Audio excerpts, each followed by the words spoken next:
there's been a sort of trade-off between the outcome quality and the technical difficulty.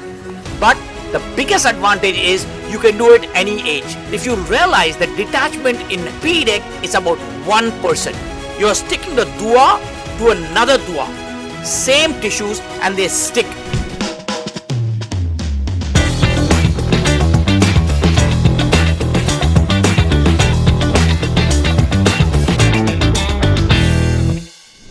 From the 7th annual winter meeting of the IIRSI in beautiful Amritsar, I'm here with my dear friend Amar Agarwal.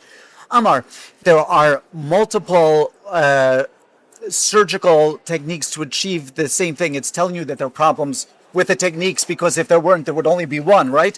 So talking about endothelial keratoplasty, there's been a sort of a trade-off between the outcome quality and the technical difficulty. I'm thinking of DSEC, DSEC, DMAC. You're a proponent of PDEC. First of all, why? And second of all, how?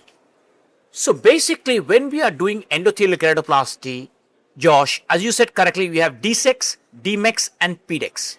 Now in DSEC, you're taking stroma with the desmase and the endothelium. So it's approximately 100 to 150 micron. So imagine if I give you a 5 kilogram dumbbell, you lift it easily. Imagine if I give it 20, you will not be able to lift it. Similarly, if I have 150 micron or 100 micron graft, what is happening? The endothelium has to pump more. So that's the problem in DSEC. The problem in DMEC is we are actually only taking desmase and endothelium, which is fair enough, 15 micron. But something which people don't understand that time is, in a DMEC, the graft has to be 50 years and above. Because if the donor is below 50, you cannot strip the endothelium and the desmase. In PDEC, the advantage is it's just 25 micron, because the 10 micron extra is added of the Duas layer. So you have endothelium, desmase and the Duas layer, which is a total of 25 microns. But the biggest advantage is you can do it any age. The youngest donor I have touched is a 9-month-old donor. I don't look at donors above 35 or 40. But let's look at the bigger story here is, if you see DMECs, if you realize that detachment in any hand is approximately 20 to 30%.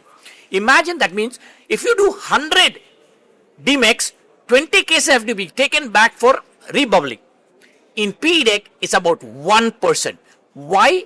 I'll tell you why. The reason is simple. When you take off the desmase and endothelium and fix back an desmase and endothelium, there's a gap between the dua and the desmase. Normally, that's why the detachment occurs. In PDEC, you are taking the dua, desmase and endothelium. It's one block. Even if I want, I cannot separate the desmase and from the dua, even if I want, because I'm taking younger donor, as I explained to you. So actually in a PDEC, you're sticking the dua to another dua. There's no sticking of dua to desmase, and these are both same tissues and they stick. And that is why if you see our detachment rates in PDEC is about less than 1% or 1 to max 3%. So from the perspective of a surgeon who is used to DSEC, how technically challenging is this, and what are the things that I've got to know? What are the pros? So when you are doing a PDEC, what do you need? You don't need any equipment. You just need a needle, 30 gauge needle. I just inject it into the graft like you do a dark big bubble. Remember, in a dark big bubble, you're doing it on the patient's cornea. Donor, on the patient. Here, you're doing it on the donor. It's inverted. But the principle is the same. I'm doing a inverted big bubble, inverse big bubble. Actually, I'm creating the same one, type 1. And I have to mention that we started this PDEC with the help of Harminder Dua and us. We published the first article on it. The second thing is, when you manipulate the graft, it is like a DSEC graft. It doesn't tear like a DMEC graft.